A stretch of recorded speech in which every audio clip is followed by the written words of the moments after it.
Hey, folks, this is Javen, and get ready for another exciting episode of Do It Now. Something today is going to change and revolutionize your life. Get ready, because it's time to do it now.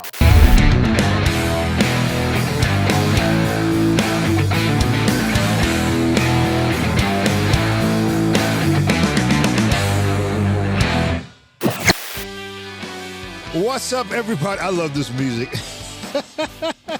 Oh, it feels professional. I'm so excited that y'all are joining us for another episode of Do It Now. I am your host, Javen, and I'm excited. We always have somebody interesting, somebody impactful, and somebody that's going to share something that's going to impact your life. I'm delighted and excited. This is my first time meeting the one and only Tracy Martin. Here's your applause, Tracy. Hey, good morning, Pastor. Is that not good? That's a great introduction, great applause. If I ever feel down, Tracy, I just wake up in the morning here. That's all you Somebody gotta do. cares. Definitely. Where are you from originally? Originally, I was born in Miami. Make sure you talk to your mic or pull it closer to you, however you need to do it. Yeah, I was born in Miami. Okay. Born in Miami, What part? Florida. Miami Beach, North Miami Beach. North Miami Beach. Yeah, but I was raised in the City of Champions, East St. Louis, Illinois. Who came down first? Do you know the family, like how that happened? Yeah, my memory goes back as far as Bunch Park. That's where my grandmother had the family home, and certainly I have plenty of family up there all over Bunch Park, Opelika. Wow. Wait a minute, Bunch Party is in Miami? Yeah, definitely. See, I didn't even know that. Yeah, they kind of call it Miami Gardens now. But, Got it. Yeah. But it used to be called Bunch Park. Bunch Park, yeah. Bunch Park. Wow. Overtown. Oh, yeah, I remember. City. Overtown is Wynwood now, right? Nah, Overtown is pretty much still. It's still Overtown. Overtown is historically owned Overtown. Yeah, Come on. definitely. Okay, so wait a minute. All right, we're going to do a little geography lesson. So I know where Liberty City is. Overtown is. Overtown is a little further south. Okay. Past Right- Opelika. Yeah, No. it's Opelika's like north. downtown. You coming out of downtown. As soon as you come out of downtown, you hit Overtown. Overtown. Yeah. Then where's Wynwood? Wynwood is in the 40s on the northeast section. Kind of Wynwood is now what was formerly known as Little Haiti. Got it. Yeah, that's Wynwood, the Wynwood area now. Interesting. Still, in certain parts. So we got Dade proper in the building today. Definitely. For those of you that don't know, Dade County is the Miami area. Broward County is Hollywood, Fort Lauderdale, and all that good stuff. Tracy, your whole life took a turn. Talk about the tragedy of your dear son. Actually, tomorrow is the 11th year anniversary of his death. Wow. Him being taken away from us. And so before February 26, 2012, I was just your average guy. Wow. Average father, making ends meet, trying to provide for my family, being active in the community. I've been active in the community all my life. And so I've been engaged with kids in youth football, youth sports. And so February 26, 2012, I've always been a private individual. My home's always been private, but from that day until this current day, my home had been opened up, unfortunately, to the public because we definitely felt the need to be as transparent as possible. Yeah. In order to get justice for Trayvon. Yeah. When you got the call about your son, the first thing goes to your mind is what? You didn't believe it, I would imagine? Well, I didn't get the call. I actually placed calls because he was missing. Got it. And it wasn't like, Trayvon wasn't the kid that would just up and leave. And so he left that Sunday night to go to the store to get some snacks, come back to watch the NBA All-Star game. We were in Sanford, Florida. So you were with him? Yeah, we were up in Sanford. Yeah. Wow. We were up there that weekend, and I'm as transparent as transparency comes. And so we were up there that weekend. Trayvon had been on internal suspension from school. Okay. And for me, it was, let me get you away from here Right. to clear your head, Right. and we were to return that Monday. as we all do as fathers. Right. You see the problem coming, so you try to remove him from the atmosphere. Definitely. That Sunday night after me and at the time, who's Brandy, who's my fiance at the time, Okay. who's now my wife, we went out to dinner with friends for a birthday, and upon returning from dinner, Trayvon hadn't made it home yet, and so at that time it was still relatively early, and so it wasn't a panic. We had asked Chad, who was the other child at the home at the time, when was the last time he seen Trayvon, and he let us know that Trayvon had walked to the store, which was the 7-Eleven, to get some snacks. And so it didn't really, we started calling his phone and everything, and it was going to voicemail. And, it's not uncommon for a kid's phone to go dead. Right. He talked on his phone all the time. Man, this kid talked on the phone so much. So, and that's what kids do. And so, by him not answering, it still wasn't a panic at that time. And so I dozed off. Because, it's Sunday night. We're getting ready to come back to Miami the next day. And so I had to get some rest before we hit the road. And Brandy woke me up about 12:30, 1 o'clock in the morning and said, "Hey, Trayvon is still not home." Wow.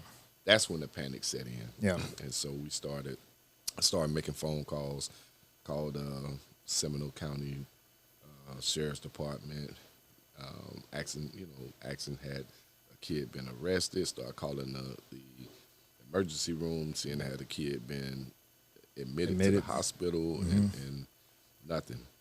And a couple hours later, the sheriff's department called me back and asked for a description of him. And I gave him a description, told him what was the last clothing he had on.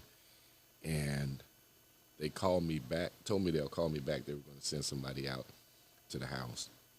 And long story short, they sent the detective out. He came out. I remember vividly walking out to the porch to greet him, and it was raining outside. So he asked, could he come in the house? So we let him in, and at the time, I didn't catch what he said. He introduced himself, Detective Chris Serrano, and he said he was from the Major Crimes Unit, and it didn't dawn on me. And I'm thinking, we got a missing person. So, major crimes, it didn't tie in. He went to his car, came back in the house, had a folder, asked could he show me some photos. He showed me the photo of my son laying on the ground, deceased. And from that moment on, it was just, it was a trauma that you can't explain, because I feel as though I've worked 17 years on this particular project, and it was me nurturing him and fertilizing the soil of his life, and that soil and that flower had been plucked from the garden. Yeah. And so from that particular day, and seeing that photo, it was just heartbreaking and a traumatic conversation at that time. Absolutely. I can't even imagine. I have a son that's he's pushing 30 now. I cannot imagine going through no parent. I cannot imagine going through something like that. I want to ask you, when did it become apparent to you? Let's fast forward a little bit.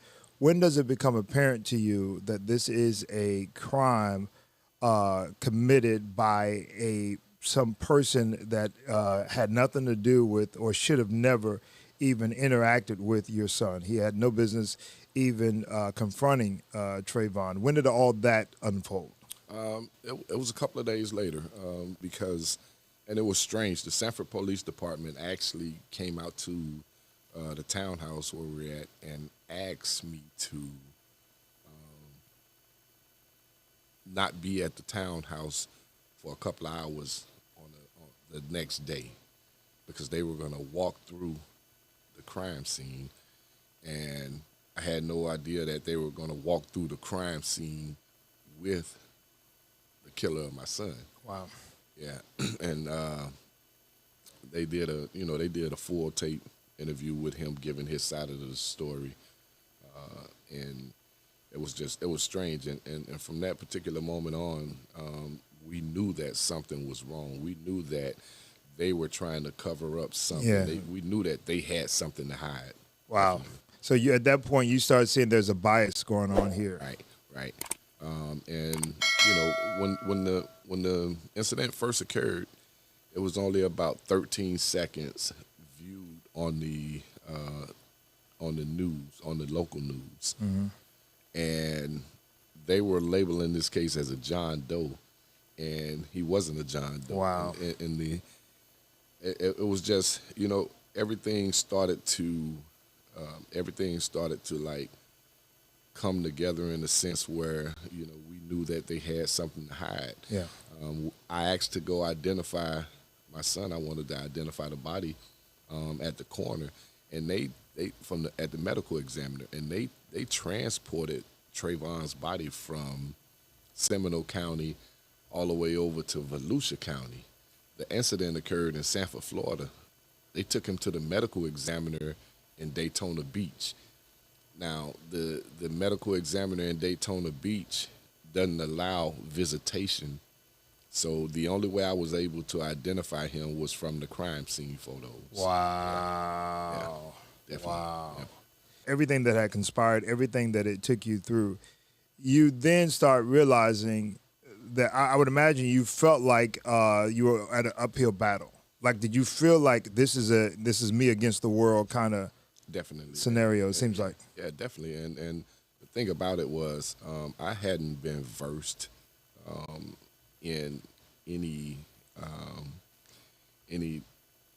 type of criminal lawyer terms, and so I'm your average citizen, and I know at that particular time I knew just about as much as your Anybody average else. citizen knows about the law.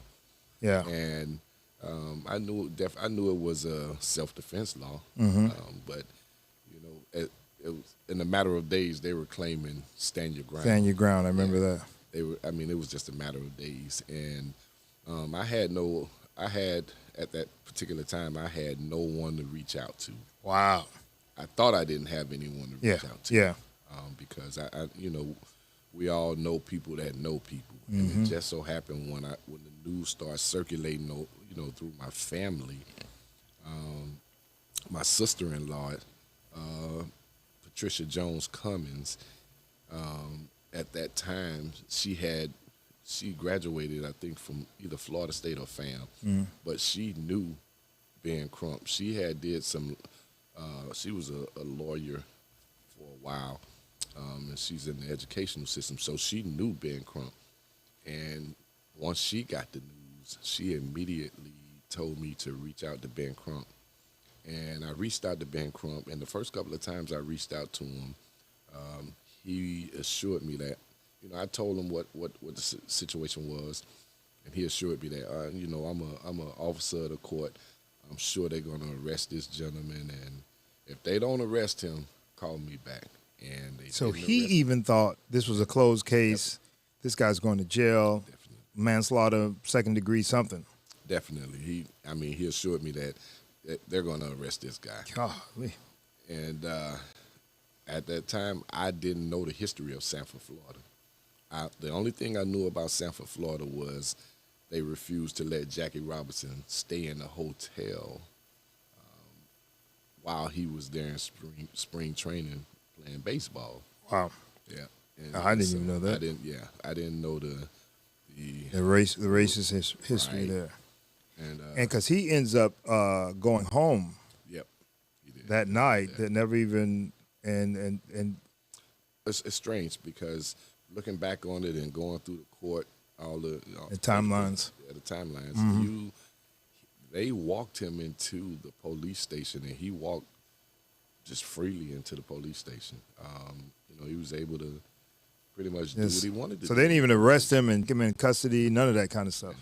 Yeah, they just walked him in there, and casual conversation with the So I know you're not the expert on the subject. You're, like you said, just a regular father doing your own life. Then you kind of get thrust into this scenario. It's been how many years since? It's been 11 years. 11 years 11 coming years to the date tomorrow. Tomorrow. Yep, Can you imagine? 7:17 p.m. 7:17. And this will air a little later, but when you go through so after all these years, you have a lot of things here. You got racism, you got systematic racism, you have the police brutality in the sense of not dealing with our black young men in a certain way. There's the value system of how we stack up, especially our sons. Let's fast forward a little bit. What has become your message in your head? What does this mean for you, or what do you say to people? We look at it as when we talk about poverty. So we look at poverty as being homeless, hungry, no place to turn to. But for us in the black communities, looking back at everything that happens, I look at it from a different perspective. I look at it as, I look at poverty as being unwanted, being unloved, no place to turn to, nobody that believes in you, right? And so with those four components meet the intersection of racism, I look at it as these are the narratives, and these are the obstacles that we have to go through in order to get justice. We have to make ourselves feel wanted. We have to make ourselves feel loved. And so if we don't love ourselves, nobody else gonna love us. If we continue to do things to destroy our own self-esteem and our ability to flourish in life, if we're killing ourselves, then it makes other people feel as though it didn't, his life didn't matter to him. Yeah, you don't care. You don't care about it. So why should I care about it? You started the Trayvon Martin Foundation when? What year? 2013. 2013. And now every year you do everything from scholarships and all kind of stuff. Talk about how that has brought new life back into you and into something that was a tragedy and a negative, and you turned it into a positive. I think behind the tragic death of Trayvon, it gave me purpose. It made me understand my purpose. For one, the first thing it did, it brought me closer to God. Because although, and I tell this story all the time, my father was a AME minister. And often children of the church, or children that come from that church background, sometimes don't follow that same road. And so my upbringing, me growing up, I grew up in gangs. I grew up in a very tough environment. And as I got older, I started seeing the difference in what was right and what was wrong, how to treat people and how you wanted to be treated. And around my 28th, 29th birthday, somewhere around there, I really started to get it. That's when I started to get life. And I started to appreciate life, and I started to appreciate the things I had in life and my kids and everything. And so I started instilling core values in my kids. I had core values instilled in me through my mom, but at the same time, it didn't mean nothing. Right. And so I started to instill those in those kids. And I say that to say that at that age, I learned to love life. And when my son got taken away from me, I went back to that and started understanding, this life that we live is not, not one day that we go by, it's promise. Yeah. Right? And so I started cherishing things more. I started, being thankful for just being able to wake up in the morning. I stopped taking things for granted. And so when I stopped taking things for granted, and, and I was thinking my head just spinning, how am I going to get myself on track? And I just lost my son.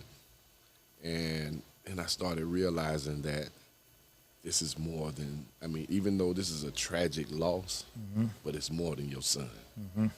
There are millions and millions of kids out there, young black and brown boys out there, that we can use this platform to reach them, to save them, to bring them in from the streets, to save their lives. And so, yeah, the nation responded massively. You could not have known. Your son became an instant household name almost immediately. Yeah, he did. And the legwork behind that was the fight that we had in us, the fight that was instilled in us. Because we could have easily just given up. We could have said, we could have just said, okay, you're not going to arrest him.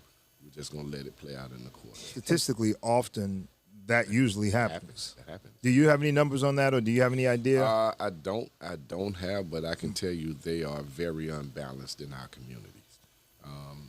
Very unbalanced. Meaning young black boys that get, shot or what unjustly murdered in some type of situation, and there's nothing legally that's ever done. Which, by the way, that's been the history of our nation when Jim Crow laws and the Dirty South, Right. and if you want to go back to thousands of lynchings and stuff like that. And here's the thing that I want to say when you start talking about these type of issues, this is not an opportunity to say all white people are bad, all cops are bad, all legal systems are corrupt. This is an opportunity to say these are the facts of things that has happened and are happening in our great nation and in our local communities.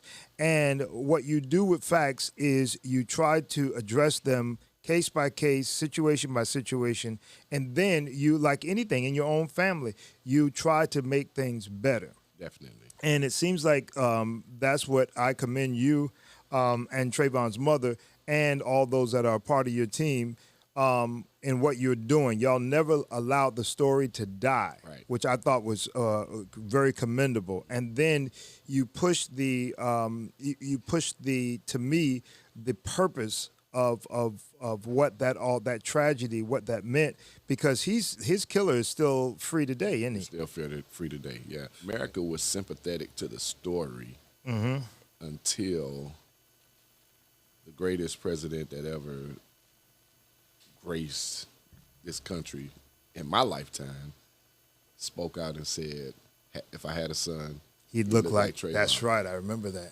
And that's And when got it. the divide came. Got it. And he was our first black president. First black president. And you have a network and a few networks that didn't like that. And so they know very well how to spin stories, which they are still doing to this day.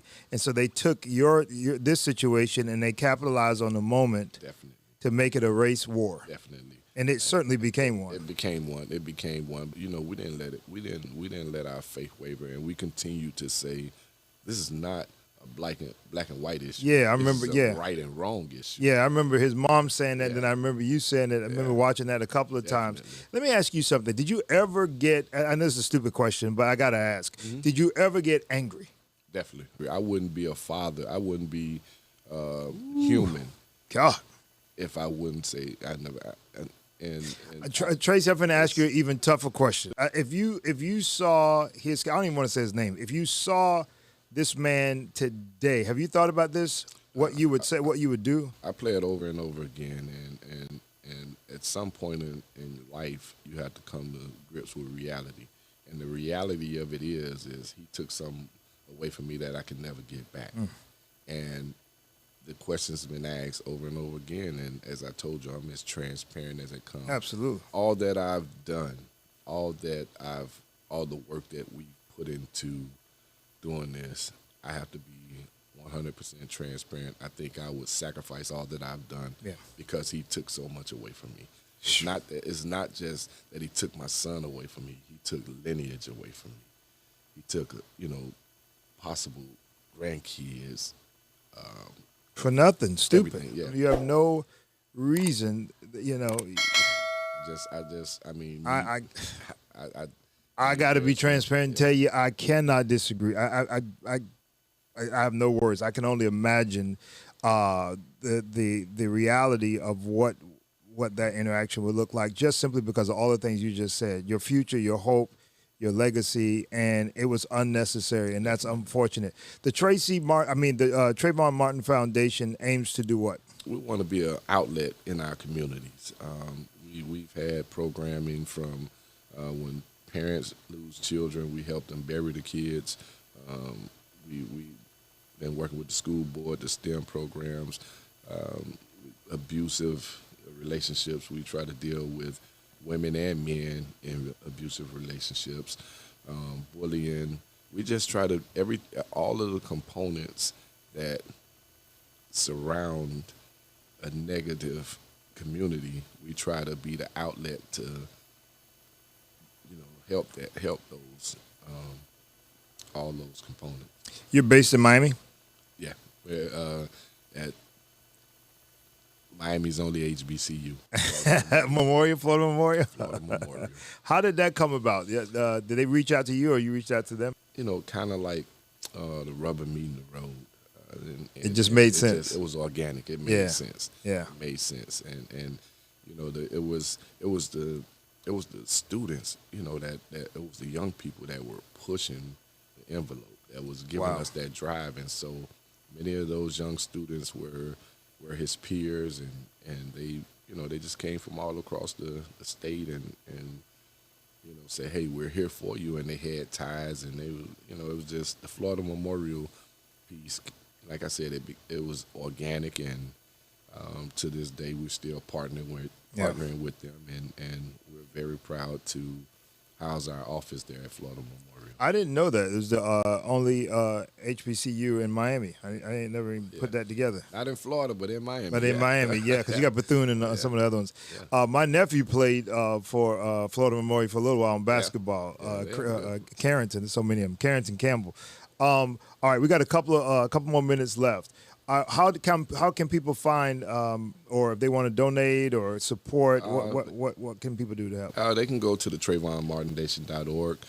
We definitely have programming. We're coming up on the Mother's Day event getting ready to come up, which is the Circle of Mothers program. It's a program where we bring in moms from across the country that have had stories like our story. Wow. And it's a time of healing for them. So they do some therapy, they do some healing exercises. They bring in people to help them cope with, it's a coping mechanism for a lot of mothers, because some people don't have places to turn.